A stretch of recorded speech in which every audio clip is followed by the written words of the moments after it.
Hey everybody, this is Carlo from Forge Glory Custom Leathercraft. Setting up a video here I want to do for you guys. I just wanted to show how I put the art on this heat shield. So, first I wet down the leather. It's kind of wet, but it dried out a little bit on me. This is actually called casing leather. And there are a million different ways of casing the leather. I don't know why it's called casing. Maybe one of you guys in the comments can tell me why they called it casing. But it's just, you're just wetting down the leather.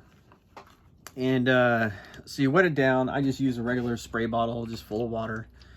And there are different methods. Some people will take the leather, wet it down, put it in a plastic bag in the refrigerator, and that helps the moisture soak into all the leather. I don't know why people do that. I've never needed to do that. It seems like an extra step, making things take longer. And then I take masking tape and I tape the art to the leather.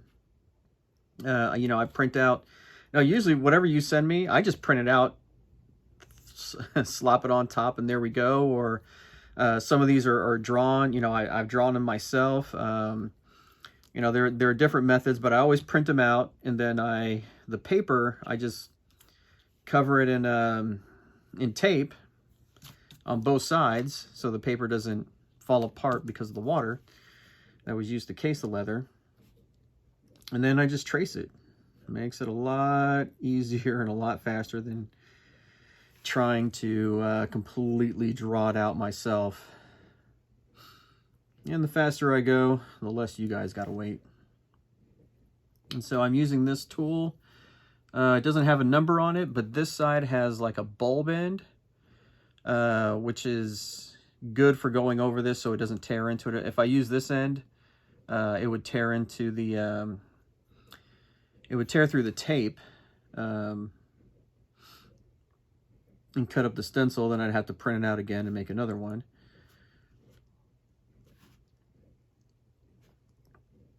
But yep, that's pretty much what I do. Case the leather, and the leather, oh, I should have probably explained this before for those who don't know anything about leather working, if you're just starting out, but you case the leather so that, it's wet.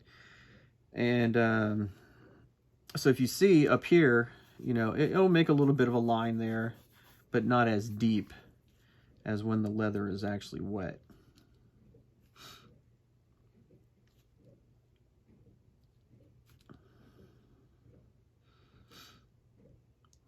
But yeah, so when the leather is raw like this, and what I mean by raw, it's been tanned, but it doesn't have any dye on it. And so nothing has been used to fill up those pores, the natural pores of the leather. So when it's, before it's been dyed, it's really easy to take an image. It'll take the art. After it's been dyed, the pores are filled, and so the leather is less pliable and won't take the art as well. I've tried it before where, somebody said they didn't want art, but then last minute they changed their mind. And I was already done with the product, it had been dyed, and I tried to put art on it, and it didn't work. It did not look good. And so, I had to remake it, and, the person was gracious enough to pay for the extra leather time and effort to do it.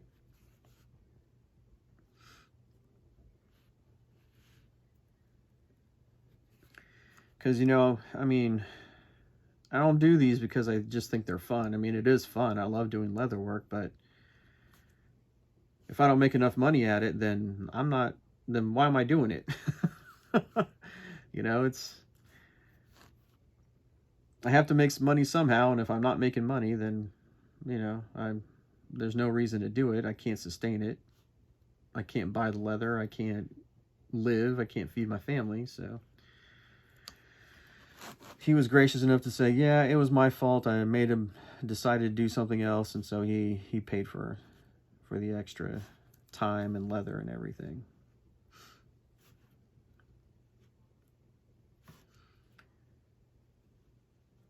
There we go. And how much pressure I'm putting on it, gosh, it really depends.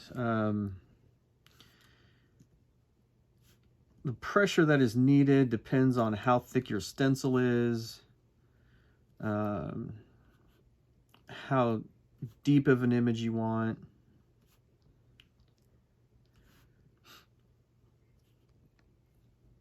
And so, since, I'm going to be tooling all of this, I like to get a deep impression into the leather.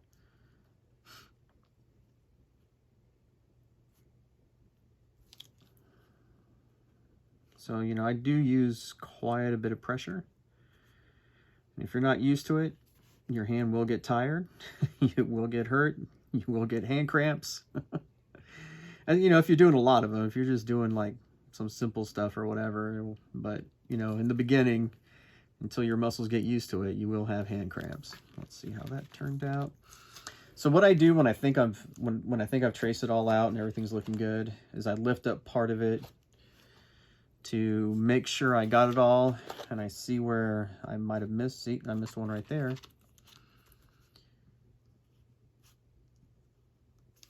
And that way, if I took the whole thing off without holding down part of it, trying to line it back up to get it exact is kind of a pain in the butt.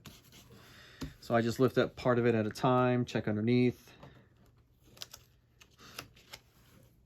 And then when I'm satisfied, okay, now I'm satisfied, so we'll just take this off.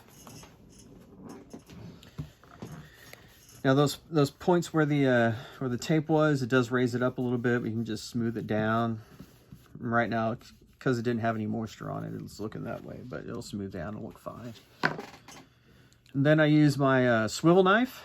So it has a blade on this end and a nice comfortable finger slot over here. And then the whole thing swivels so that I can go around the corners and edges. Really, really easy without having to constantly be lifting up. Now on this too, the pressure, the amount of pressure you want to use depends on how intricate of a design you have. I like to use a lot of hand pressure so that it cuts deep into the leather. But definitely, it depends on what you're making. Like some things, you want it to have a more delicate look, so you wouldn't use as much pressure. So it just depends on the art that you're really doing. But for my stuff, they're, a lot of them are rudimentary. They're not overwhelming with detail. Most of my stuff, some of my stuff is, but this one I would say is not overwhelming in detail. So I use a good amount of pressure to get the art on there. And as you see, being able to swivel it, I can go around the corners, I can go around all the little edges, and it's just a lot easier than having a straight knife that doesn't swivel, and then you got to be moving your leather or moving yourself around to get it. So on a completely custom thing, where the patron just told me, this is the art I want, draw up something for me. So then I draw it on paper, or, I use computer images to get it all together. So that's one drawing. And then 2, I draw it onto the leather like you saw with the template. And then 3, I go over it with the swivel knife. And then 4, I have to dye it all. So I'm actually doing the art 4 different times. And that's why for custom art, I charge a little more. For the things, if it's something completely custom, I think there's like it's like $10 extra.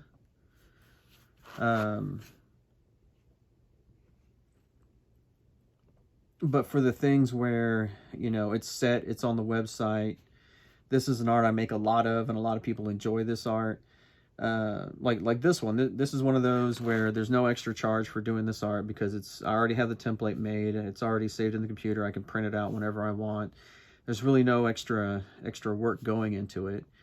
So I don't charge extra for the art that I've already done, already have. It's just for the custom, hey, I want this, you know, like yesterday I had a gentleman contact me. He wanted a sheriff's badge on a heat shield. And so, you know, I don't have any sheriff's badge drawn up. So I was like, yeah, you know, if you want your numbers on it or whatever on it, whatever words on it, it's going to cost $10 extra. And compared to what a lot of other people charge, that $10 extra is a little cheap. I mean, the art is $30 per piece of art, but if it's something totally custom, then it's a $40 charge for me to make the art. So if you want the same art on both sides, then it's just a $40 charge, or an extra $10 charge. I'm not going to charge you to draw it out twice. You know, it's already, I just got to do the charge once because I'm only drawing it once. Then I'm using the same thing to go on the other side. So this tool, it actually carves the art into the leather, which helps with the beveling that I'm going to do later, which is how you get the more of a 3D look to it. Trying to be here at the right angle so you guys aren't just staring at the top of my bald head. You know, I want you guys to see the leather, not my bald head.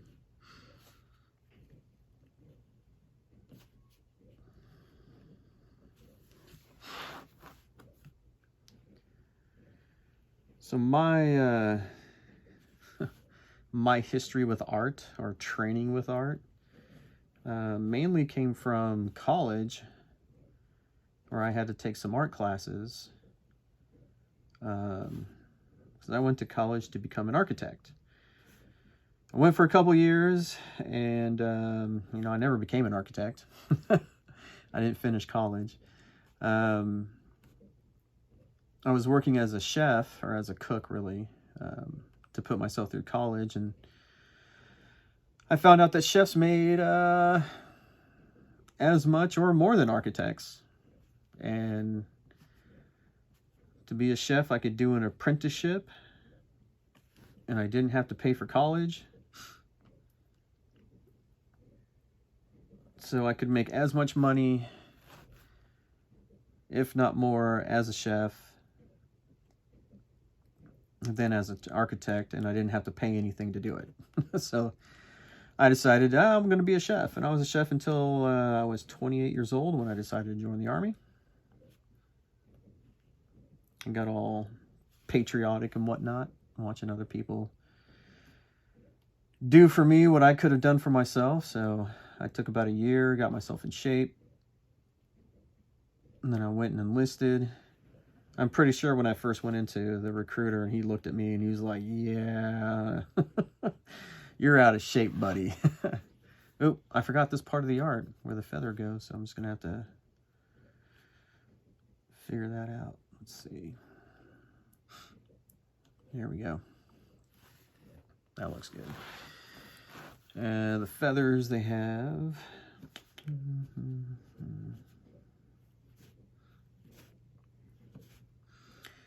Anyway, I'm pretty sure when my recruiter, he was a great recruiter too. He actually didn't lie to me, like most recruiters do. He's like, you know, I don't believe in lying to people. You know, you're going to sacrifice your life. You need to know the truth about the job. There were some things that he did tell me that were true, but weren't commonly done. Like, I asked about vacation time. You know, civilian calling it vacation time is actually called leave in the Army.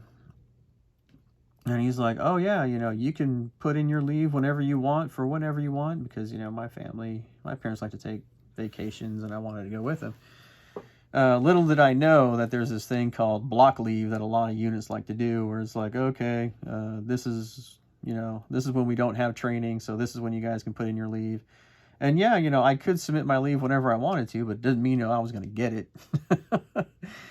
So that was a little bit of a disappointment, but, he told me the truth. You can submit leave whenever you want, but yeah, it doesn't mean you're going to get it. So that was the only thing that was different than what my recruiter, well, it wasn't even different, but, I was led to believe that I could put in leave whenever I wanted and I could get it. But my recruiter was really good. He didn't lie to me. So anyway, it's kind of my life story there. Ugh. I don't like how that line came out. Let's see if we can fix that.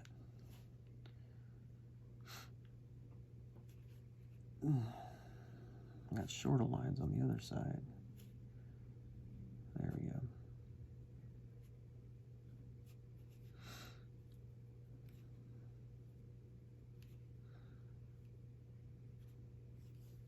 There we go, much better.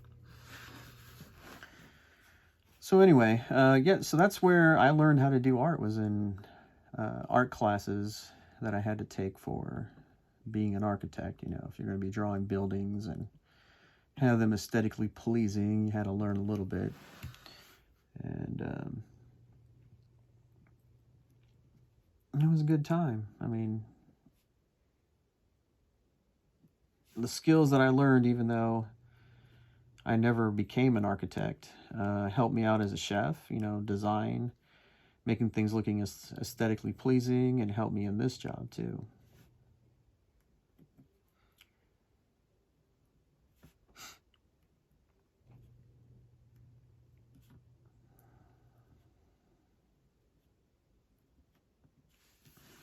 There we go.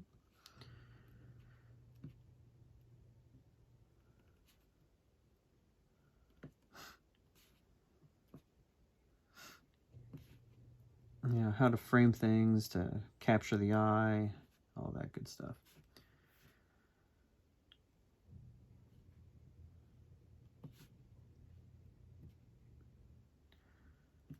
And I remember when I first, I was good at drafting, but man, I sucked at making art, making my own stuff. I remember the first thing that I made, and I knew it looked like crap, and I showed it to my professor, and she was like, well, okay. So I really had to develop my artistic abilities. All right, so what I'm doing now is beveling. I'm not sure if that's going to show up on the in the video, but this is what makes the art look 3D. This is called a beveler. It has that angled edge on it, and so that way the art's just not something flat on there. It actually has some dimension to it. And there are different sizes of bevelers, different edges that you can use, and it all depends on the type of art that you're doing. And this is where being a little ambidextrous helps.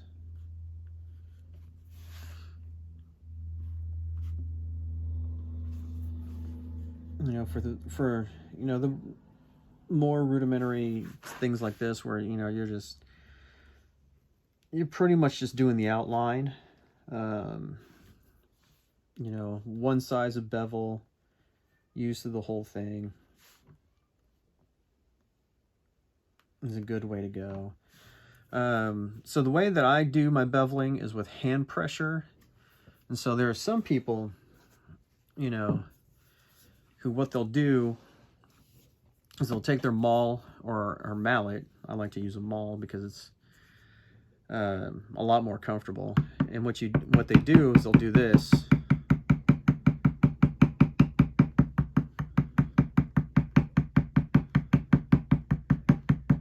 And so you get those little taps and it creates the line. But what I don't like about it is that it's not a straight line. If you tapped a little bit harder in one place,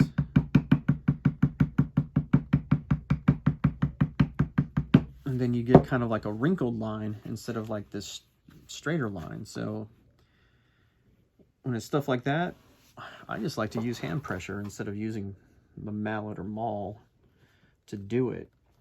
And it also depends on how deep you want it carved into or tooled into the leather. There are some things where, you know, you want them to stand out, and hand pressure isn't going to make the indention deep enough. And so in that case, you know, you would use a maul or a mallet to make that impression deep enough to get the different sizes and different looks that are needed. Here we go. I'm going to go on the inside. Oh.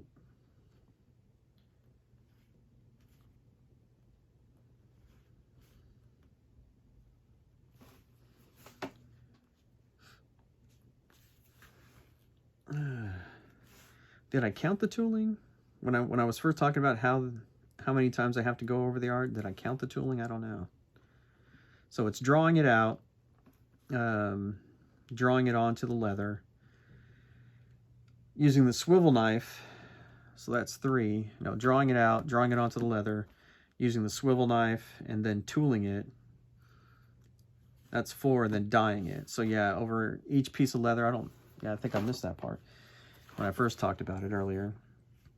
So each piece of leather, I'm going over it 5 times. Or each piece of art I go over 5 times before everything is said and done.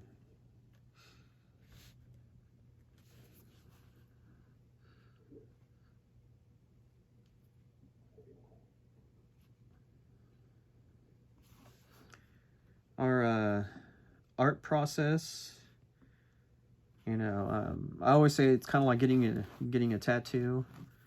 I've never actually gotten a tattoo, but I know a lot of you have. And you know, like most tattoo artists, they have art that they've already done and they have it on display, and you can choose from. You can say, oh, I want this one, I want that one. Or you can have the tattoo artist come up with something totally different. Or, you know, something that you saw on the internet that you just thought was really cool. You know, you print it out and you bring it to them and you say, I want this. And they're like, okie dokie. You know, it's the same thing with the custom art that I'm doing. You can send me something that you've drawn, something you found on the internet.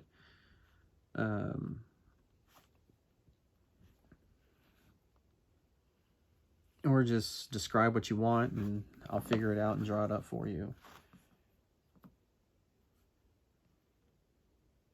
Now, of course, if it's something from the internet, there are copyright laws, so, you know, I might be able to do something similar, but not exact. You know, I got to make it my own, change it up enough so that I'm not making, you know, money off of other people's art. That's their art and they deserve all the money for it. And I don't want to be sued. Being sued is expensive. All right, there we go.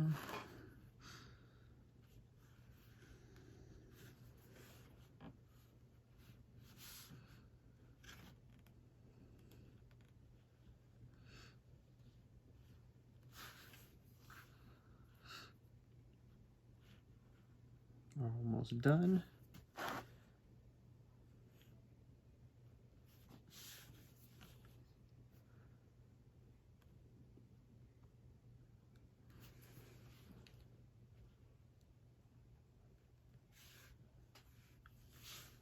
I missed this edge.